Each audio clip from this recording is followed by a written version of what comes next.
Hello everyone, welcome back to another thermodynamics video. Today we're going to be covering using entropy and how we can use it in this question here, where water, initially at a saturated liquid, is at 150 degrees Celsius. It's in a piston cylinder assembly. The water undergoes a process to saturated vapor state, and only the piston can move. And so here there's this important line that says internally reversible process at a constant pressure and temperature. Determine the work and heat transfer per unit mass, each in kilojoules per kilogram.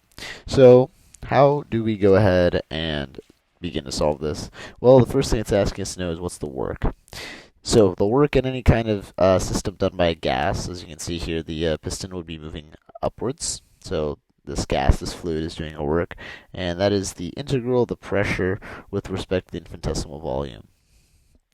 So, evaluating this, we would have something like pressure times volume 2 minus volume 1, right? Which would work, but because it wants it in a unit here of mass, you'd essentially divide this by mass.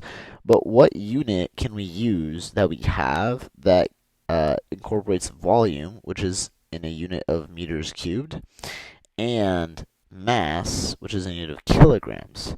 Well, volume divided by mass is specific volume. So we have that from the thermodynamic tables, so we can actually say that the integral of P dV is going to be equal to pressure times specific volume at a 2 minus the specific volume at 1. And this will give us the work in the cycle. And so if we head over to the tables, the thermodynamic tables for this question, I believe this from this textbook would be this is, I believe, table A2. Table A2 at 150 degrees. So for T equaling 150 degrees C, we have pressure is 4.758 bar. And we actually want that in pascals. So we would actually multiply this by 10 to the 2 to get it into pascals. And this is equal to P1. And we also know that the specific volume in its saturated vapor, which is its 2, so specific volume at 2, is equal to 1.0905 times 10 to the negative 3, because it's divided by 1,000. And the specific volume at 1 is equal to 0.3928. So we have all those numbers that we want.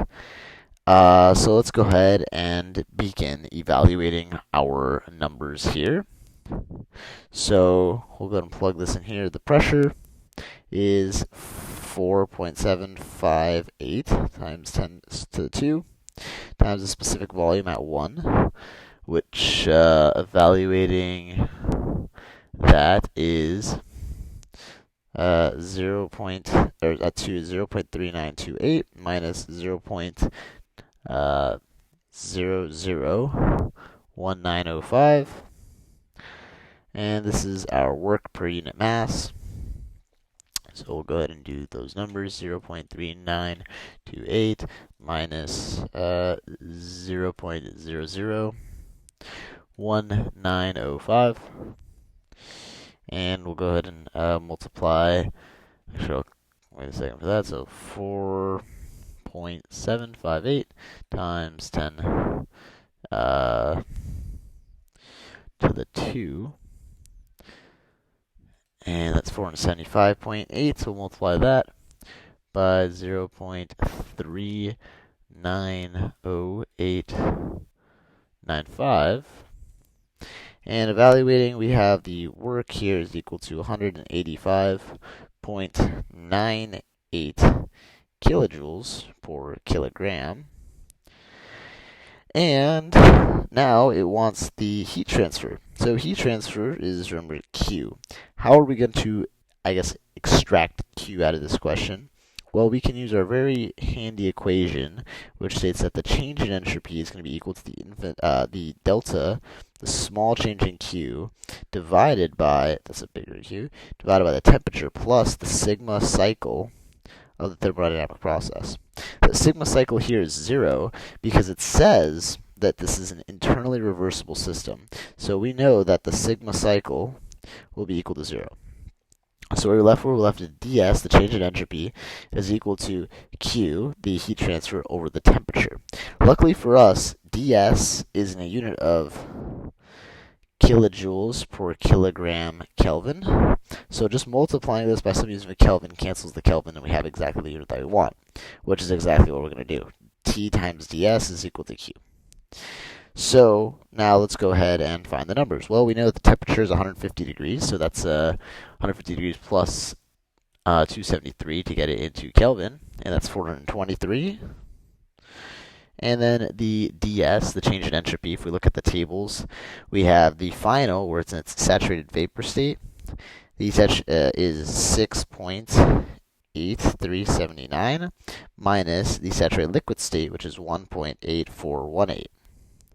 And we'll go ahead and do the subtraction for those two. So 6.8379 minus 1.8418. And that's 4.9916, and we'll multiply that by 423. And so we have this Q is equal to 2113.35 kilojoules per kilogram. And so these are our answers. And we can actually verify those in the textbook, just to make sure. But that is exactly how you would go ahead to, this is how you would solve for how to use entropy to be able to solve for work and to be able to solve for your heat transfer. So thank you for watching, and those are the correct answers.